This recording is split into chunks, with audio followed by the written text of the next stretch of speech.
요셉이 형들을 용서하는 이 장면은 우리가 읽을 때마다 마음에 찐한 감동을 느낍니다. 형들이 한 짓은 쉽게 용서할 수 있는 그런 것이 아니었습니다. 형들이 요셉을 죽이려고 구덩이에 던졌지 않습니까?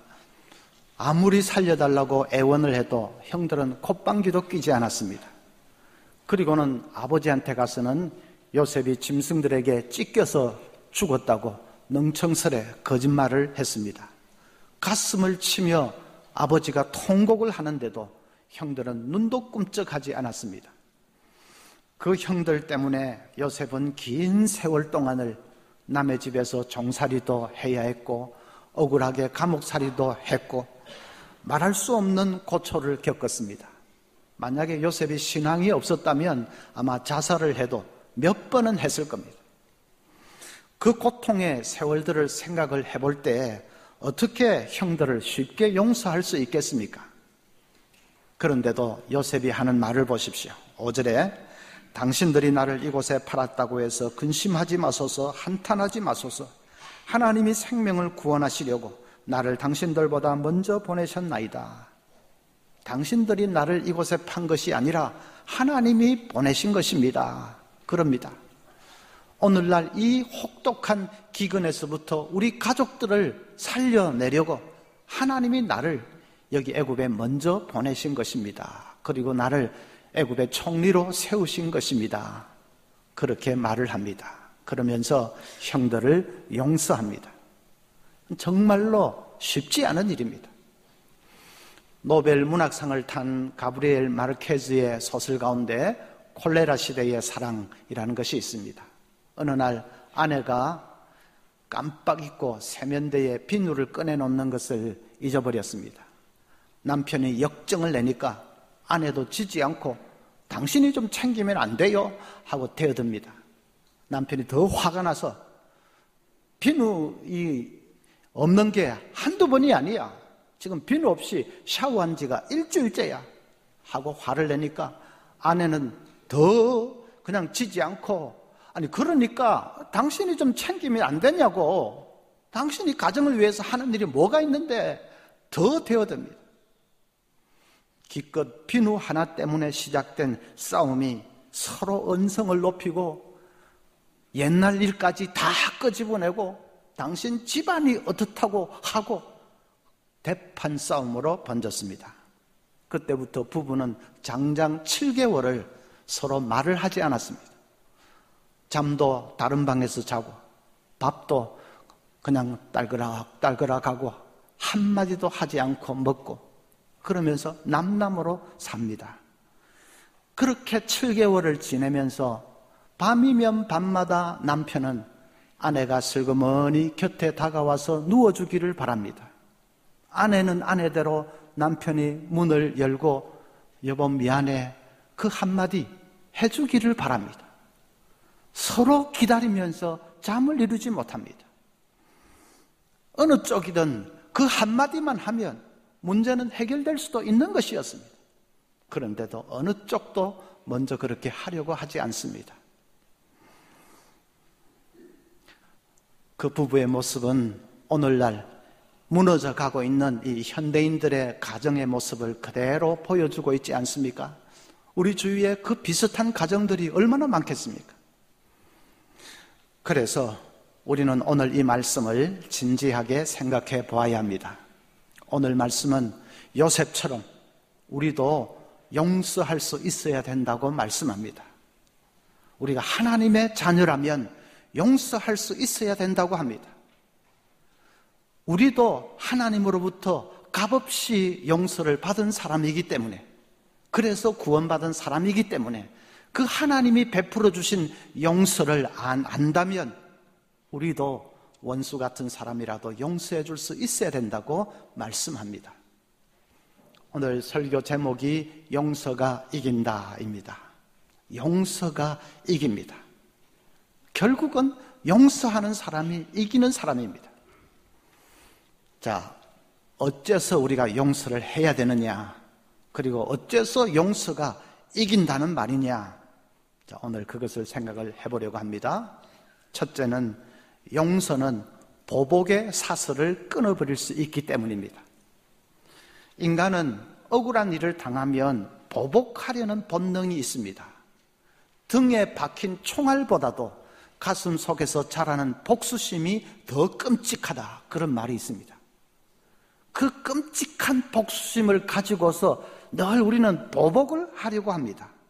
그런데 문제는 보복해서는 절대로 싸움은 끝나지 않는다는 데 문제가 있습니다. 내가 보복하면 상대는 더 세게 보복을 해올 것이고, 그럼 나는 또다시 보복하고, 그럼 더 강하게 보복해올 것이고, 끝없이 도를 더 높이 하면서 계속해 가게 됩니다. 보복은 절대로 자, 우리 이제 동점이 됐으니까 이제 그만두자, 그러는 법이 없습니다. 보복의 에스컬레이터는 계속해서 더 세게 하면서 파멸로 치닫습니다. 그리고 양쪽이 다 망해야 끝이 납니다. 구약을 보면 다윗의 아들 중에 암논이라는 아들이 있는데, 이 암논이 어느 날 자기의 배다른 여동생 다말을 성폭행을 해버렸습니다. 분을 이기지 못한 다말의 오빠 압살롬은 기회를 노리다가 암논을 칼로 쳐 죽였습니다. 피해 보복을 한 것이죠. 그런데 그것으로 끝나지 않았습니다. 형제간의 피해 복수를 한 이 압살롬을 아버지 다윗은 용서하지 않았습니다. 용서하지 않는 아버지에 대해서 압살롬은 원한을 품고 기회를 노리다가 결국은 반란을 일으킵니다. 아버지를 죽이겠다고 달려드는데 나라가 쑥대밭이 됐습니다. 그러다가 결국 압살롬은 다윗의 신하들에게 전쟁터에서 비참하게 죽고 맙니다. 보복이 보복을 낳고 또 다른 보복을 낳고 더 센 보복을 낳고, 그래서 망할 때까지 계속합니다. 마르틴 루터는 이렇게 말했습니다. 아담과 하와가 무려 900년이 넘게 주고받았을 말다툼을 생각해보라. 아담은 하와에게 왜 나한테 선악과를 주었소? 하고 원망했을 것이고, 하와는 먹기는 당신이 먹어놓고 왜 나한테 그래요? 하고 되받았을 것이다. 아담 하와는 900살 넘게 살았죠. 그러니까 900년이 넘도록 이 부부 사이에 네 잘못이다, 아니다, 네 탓이다 하면서 미워하면서 원망하면서 살았을 것이라는 것입니다. 늘 가정에서 그런 꼴을 보고 자랐으니까 자녀들도 어떻게 됐습니까? 장남 가인이 자기 동생을 돌로 쳐 죽였지 않습니까? 보복은 절대로 멈추지 않는다는데 그 무서움이 있습니다. 그런데 더 무서운 것은 한번 싸우기 시작하면 나중에는 나도 똑같은 인간이 되어버린다는 데 있습니다. 싸움이 시작될 때는 분명히 잘한 사람, 잘못한 사람이 있었습니다. 시비를 가린다면 분명히 더 잘못한 사람이 있었을 것입니다. 그런데 보복하기 시작하면, 그래서 서로 이렇게 그냥 맞싸우기 시작하면 나중에는 다 똑같은 사람들이 되어버립니다. 시어머니와 한창 싸우다 보면 그러면 며느리도 시어머니와 똑같이 되어 있습니다. 한참 싸우다가 거울을 한번 보십시오. 내가 그토록 미워하는 시어머니 얼굴하고 내 얼굴이 똑같아져 있습니다. 용과 싸우다가 용이 되지 않도록 조심하라 하는 말이 있습니다. 용과 싸우다가 잘못하면 나도 그냥 용이 되어버립니다. 마귀가 되어버립니다. 그래서 복수는 해결책이 아닙니다. 보복은 해결책이 아닙니다. 그러면 억울한 일을 당했을 때 어떻게 해야 됩니까? 용서하는 것입니다. 1987년 아일랜드 벨파스트의 한 작은 시골 마을에서 개신교도들 모임이 열렸는데, 거기에 천주교계통의 무장단체 IRA가 이 폭탄 테러를 감행했습니다. 개신교 신자 11명이 죽고 수십 명이 다쳤습니다. 그 중에 고든 윌슨이라는 신앙심이 깊은 사람이 있었습니다. 폭탄 테러로 그냥 건물이 무너지자 이 고든 윌슨은 딸하고 그 잔해더미에 깔렸습니다. 애타게 구조를 기다리고 있는데 딸이 아빠 손을 꼭 쥐면서 아빠 정말 사랑해요, 그 한마디 고백을 합니다. 그 말을 마지막으로 딸은 기어코 숨을 거두고 말았습니다. 아빠 혼자서 기적적으로 구조가 되고 살아남았습니다. 이 고든 윌슨은 병원 침대에 누운 채 영국 BBC 방송과 인터뷰를 하는데 그가 이렇게 말했습니다. 딸을 떠나보냈지만 원한은 없다. 상대를 욕한다고 내 딸이 돌아오지는 않는다. 오늘 밤 그리고 매일 밤 나는 저들을 용서해달라고 하나님께 기도할 것이다. BBC는 그 기사를 내보내면서 타이틀을 이렇게 썼습니다. 온 세계가 울었습니다. 딸을 떠나보내는 그 비통함 속에서도 원수를 용서하는 아빠의 모습을 보면서 정말로 온 세계가 울었습니다. 고든 윌슨은 퇴원하자마자 천주교와 또 개신교의 이 화해를 위해서 백방으로 뛰었습니다. 보복 테러를 계획하고 있는 개신교 단체를 찾아가서 앞장서서 그들을 설득했습니다. 그리고 폭탄 테러를 저지른 IRA를 찾아가서 그들 한 사람 한 사람 일일이 용서를 말하면서 용서해 주겠다고 하면서 무기를 내려놓을 것을 촉구했습니다. 당신들도 나처럼 사랑하는 이들을 잃었습니다. 이 정도로 충분합니다. 이만큼 피를 흘렸으면 그걸로 됐습니다. 그리고 설득했습니다. 딸을 보냈기 때문에 더 떳떳하게 그렇게 말할 수 있는 것이죠. 이제 됐지 않습니까? 그만합시다. 마침내 2001년 IRA는 드디어 무장 해제를 선언하는 자리에 이르게 되었습니다. 천주교와 개신교 사이에 그 끝없는 전쟁이 끝나고 마침내 평화가 왔습니다. 여러분, 끝없이 되풀이되던 그 보복의 악순환을 뭐가 끊어버렸습니까? 용서였습니다. 무슨 법도 아니고 제도도 아니고 다른 무슨 무력도 아니고 용서가 끊었습니다.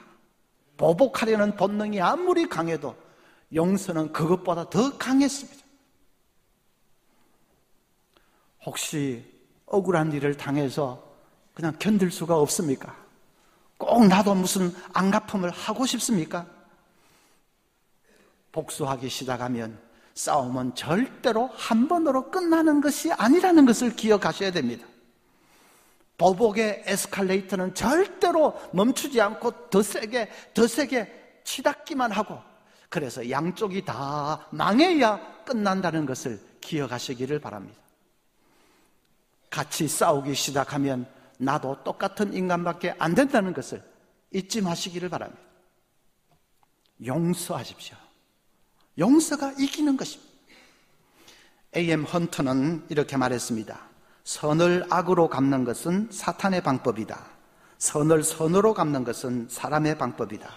그러나 악을 선으로 갚는 것은 하나님의 방법이다. 용서는 악을 선으로 갚는 하나님의 방법입니다. 그것이 이깁니다.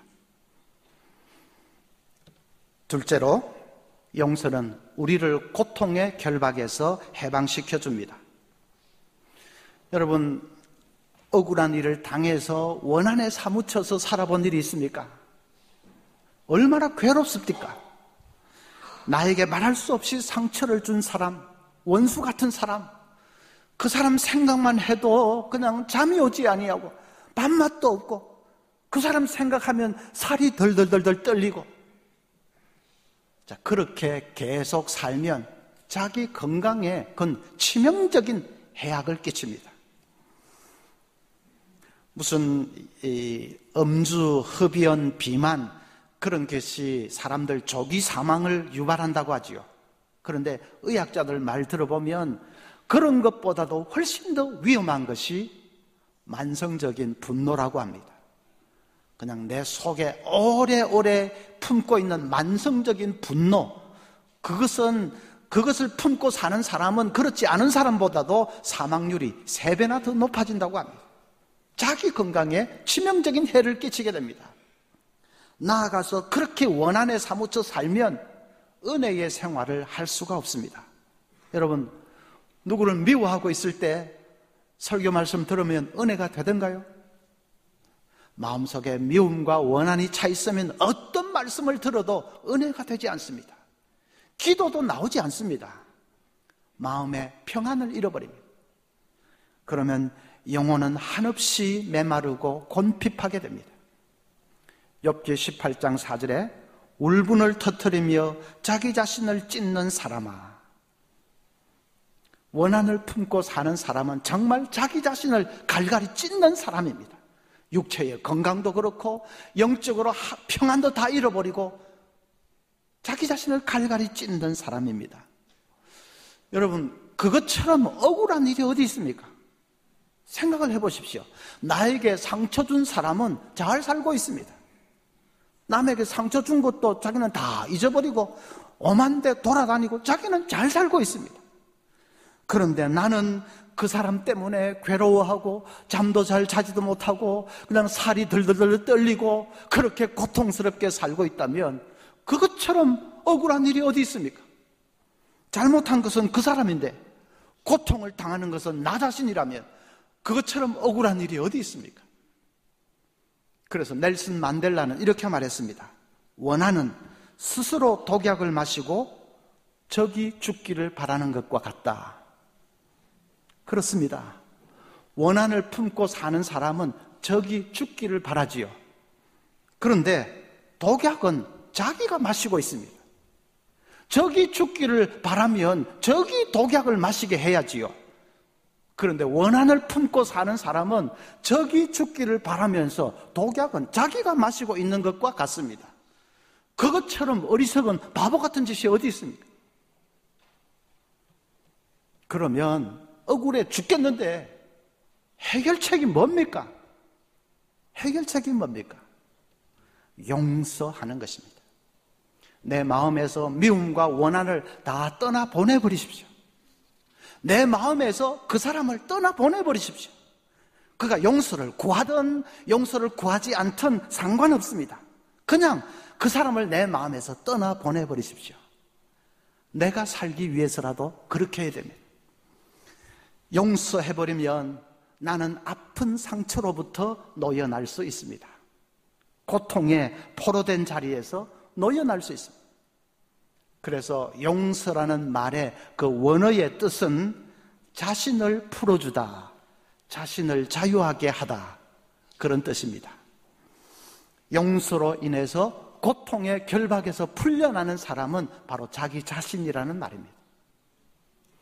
그래서 용서의 최대 수혜자는 용서받는 사람이 아니라 용서하는 바로 그 사람입니다. 물론 원수 같은 사람을 용서한다는 것이 말처럼 쉬운 일은 아닙니다. 그래서 창세기 45장 2절을 보십시오. 요셉이 큰 소리로 우니 애굽 사람에게 들리며 바로의 궁중에 들리더라. 요셉이 그냥 궁중이 떠나가도록 큰 소리로 울었습니다. 왜 울었을까요? 지난날 형들에게 당한 그 모든 일을 생각할 때에 서러움이 북받쳐 올랐겠죠. 그 고통의 세월들이 떠올라서 그냥 참을 수가 없어서 눈물이 터졌겠지요.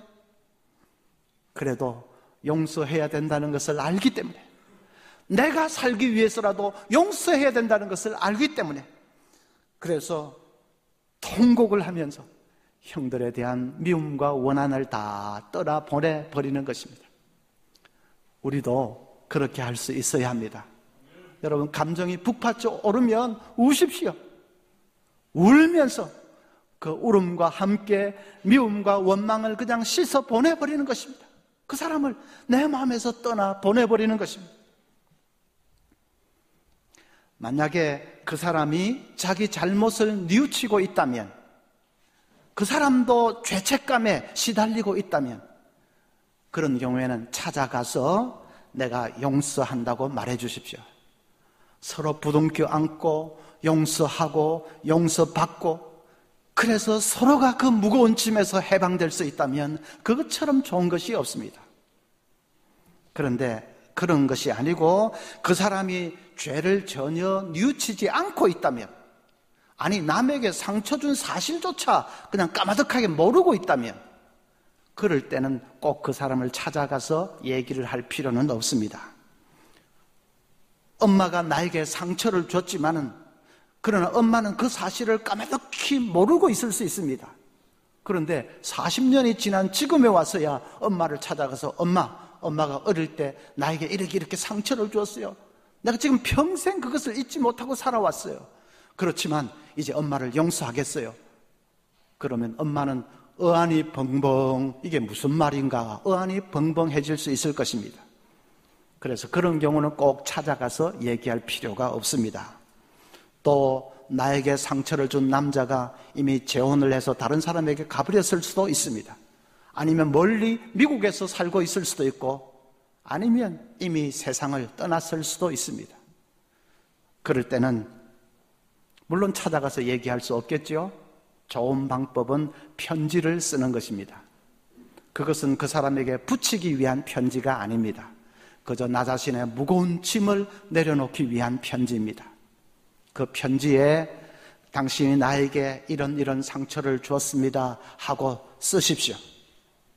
있는 대로 조목조목 날짜까지 기억하며 날짜까지 쓰면서 있는 대로 다 쓰십시오. 이런 상처를 주었습니다. 다 쓰고 이제 그 편지를 가슴에 품고, 그렇지만 이 순간부터 당신을 용서하겠습니다. 용서를 선포하십시오.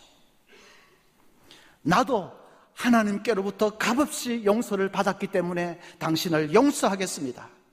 미움은 백해무익한 것이기 때문에 용서하겠습니다. 지금 이 순간부터 당신을 향한 미움과 원망을 내 마음에서 다 떠나보내겠습니다. 그렇게 선포하는 것입니다.